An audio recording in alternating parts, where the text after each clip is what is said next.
She may look cute and innocent and purring, but you are looking at one of the world's greatest yarn thieves. If you leave yarn, stitch counters, stitch markers, needles, any kind of knitting paraphernalia, you leave that unsupervised for less than a second, she's onto it. She'll take it and she'll do as she pleases with it.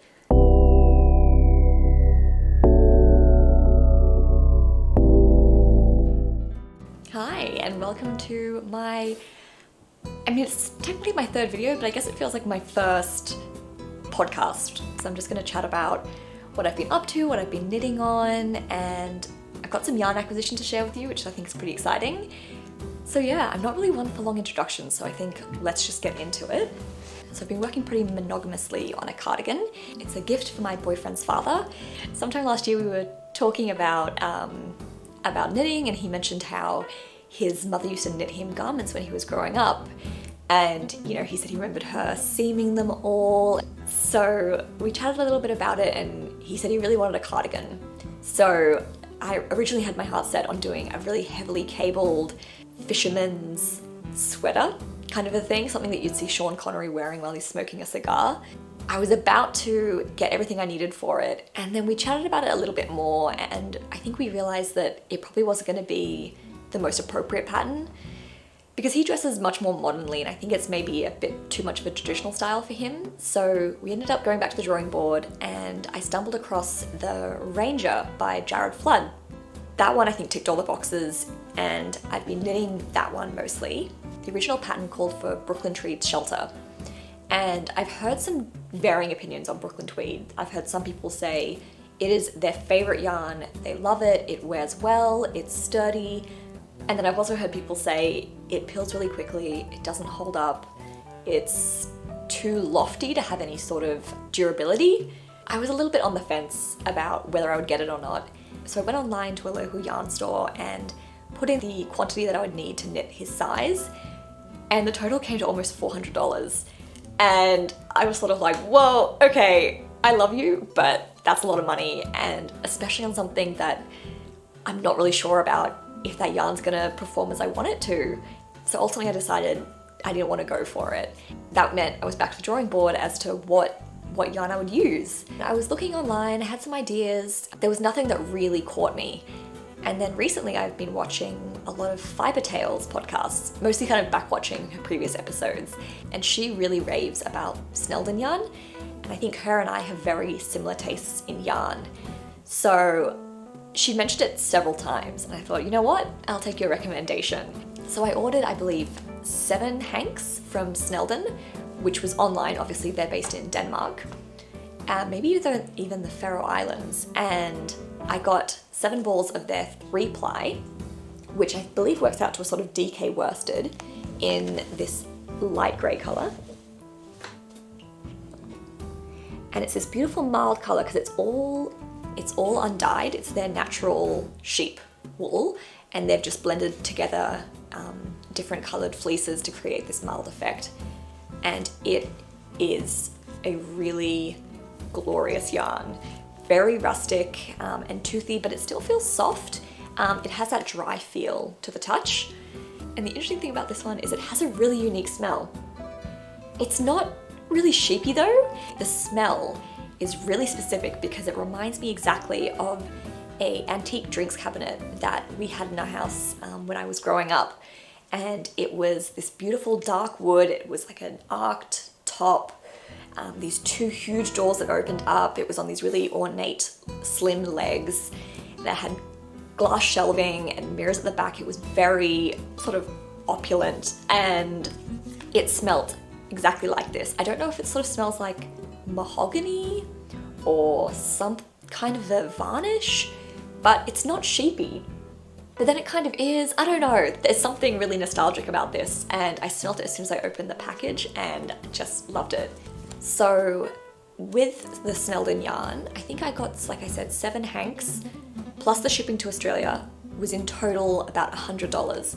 So it is incredibly affordable, and I would recommend this for anyone. Perhaps if you have very, very sensitive skin, I wouldn't recommend it as next to skin wear. But I have quite sensitive skin, and just from handling it, I don't find it irritating at all. I just think for the price and the quality, this is incredible, and they're a small family-owned business. I will definitely be ordering from them in the future because I've loved this yarn so much and I can't wait to work with more of it. So with how far I've got with the Ranger, I've completed both sleeves. So they're just on needles waiting to be joined to the body, which is funny because they're not seamed. So I've never done a construction like this before where you knit the sleeves first and then join in the round, especially for a design that looks like a raglan. So it's not that it's like a drop shoulder design. So I haven't read through the pattern enough to actually work out how they've done it. So it'll be a surprise when I get there. But then aside from the two sleeves, I've been mostly just chipping away at the body, and I'm almost at the point of having to join the sleeves in. So see here, get it all in. It's a slip stitch pattern that it looks sort of like a mock rib almost, but what would be the pearls in the rib is actually garter stitch. So I think it's a really lovely stitch pattern, and just with a 2x2 ribbing at the bottom. And it's gone by so quickly. I feel like it's almost flying off the needles. I'm used to working with much finer yarns and finer needles, but because this is essentially a worsted weight on 5mm needles, which is a US 8, I believe, it's just going by so quickly. So even though I am giving it to him as a gift in April for his birthday, I am sure I'll have this finished with plenty of time. And that's when I want to start on the setter style sweater for my father. So I've ordered the yarn for it. I went with the Finalgarn, I believe. So I was thinking it's a pattern by a Norwegian designer that's a traditional Norwegian design, knit with Norwegian wool. So I thought I may as well go the whole hog and get some Norwegian needles to knit on. So I think I'll buy some Licker needles in the right size that I need for that pattern. I think I only need maybe two different sizes, maybe 3mm, something like that. So I'm looking forward to that yarn arriving because I want to cast on as soon as I can, because it's knit on fine needles with fingering weight yarn, so it's going to take me a lot longer to do. I have till May if I want to give it to him as a birthday present, but I think I'll be able to get it done in time. I mean, fingers crossed, we'll see. It also depends when the yarn arrives. So I've got some yarn acquisition to share with you. In my last video I was talking about how I really wanted to knit the Moody Fairy shawl, which requires 4 different colours. And I really wanted to do a ragdoll inspired colorway. So I was at my local yarn store on the weekend and I picked up these 4 colors, which I think make a really great ragdoll palette. So they're a fingering weight yarn. They're by Studio Donegal, and it's a very tweedy, rustic type of yarn. It's 100% lamb's wool. And I believe it's even got some lanolin still in it. So quite natural feeling. And so that was a sort of navy blue. Then I've got this really beautiful sky blue with flecks of lighter and darker blues throughout it. And then there's this sort of beigey color, beigey brown. And finally, just a very simple creamy white. And so I've got these ready to go for my Moody Fairy shawl. I do need to still cake them all up by hand. That's something I really wanted to get for this year, is a ball winder and Swift. I really have my heart set on the ones by Licker because I think the quality of all their products is incredible. I really like the wood that they use, and the ball and winder that I have my heart really set on is the dark rosewood color. Unfortunately, they're sold out throughout all of Australia. None of the yarn stores have it.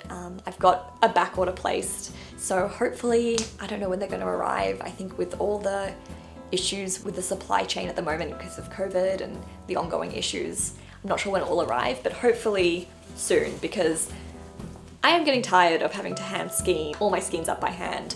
Especially with 2 cats, it's a difficult task to do, try and skein and keep the cats at bay. So really hoping to get my hands on the Licker ball winder and Swift sometime this year. That would be amazing. It would make my life so much easier. While I was there picking up the colorway for my shawl, I couldn't help but notice this. Yep.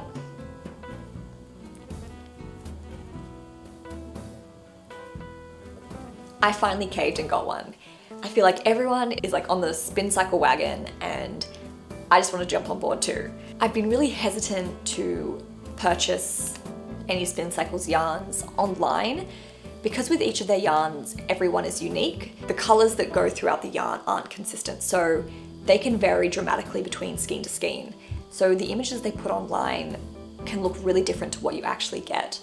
So this colorway is Mississippi Masala, and I'll post a photo of what they have it listed as looking like on their website, and obviously compared to what I've received, they're quite different. But I think it's beautiful. It's got such beautiful mixes of blues and pinks and corals and browns and creams. I know with Spin Cycle, if you order from them directly, you can request what colors you'd like predominantly in the yarn. So because they can't guarantee what it's going to look like, you can at least ask, could I please have one that's more blue based or pink based or whatever it is that are the colors in that skein. But still, I'm a massive perfectionist. This little baby goes for 50 Australian dollars. I want to know what I'm buying. Very excited to use this for something. A very special yarn, so I'm not going to use it on just anything. I've had a little browse on Ravelry, and the project that I think I'm going to use this for is the Stone Crop cardigan or Stone Crop pullover. The Stone Crop pullover by Andrea Mowry. I had a look at the yarn requirements, and I think if I knit my size, I can get away with just using one skein. I will have to probably make it a bit more cropped, whether I make it a 3/4 sleeve or even more cropped than it already is. But I think that's what this is going to become. We shall see though. And that's pretty much it for yarn acquisition. I've been knitting away on some socks as presents. So I always keep a pair of socks at my office and I just knit on them during lunch breaks, or if I'm ever on a call that someone can't see me, I will knit. Sometimes we'll have meetings over the phone and I don't really need to pay that much attention, so I'll knit while that's happening. So there's something I'm also working on, and once I'm finished I'll show them off here. But yeah, that's been pretty much it. Hopefully by next week I'll have a bit more progress done on the Ranger cardigan. Hopefully the sleeves are all joined in and I can show you that. I mean, fingers crossed, we'll see. I shouldn't probably get too far ahead of myself, but that's pretty much it. I've been mostly slogging away at that and just picking up some yarn here and there. I'm really looking forward to getting the delivery of the Finalgarn because I can't wait to cast the setter style sweater on. I'm really looking forward to that. And yeah, that's about it. Thanks so much for joining me again. I would love to hear what you're knitting on. Write below if there's any new yarns that you've picked up that you'd like to share or what patterns you're working on right now. I'd love to hear, so just write below and I'll see you next time. Bye.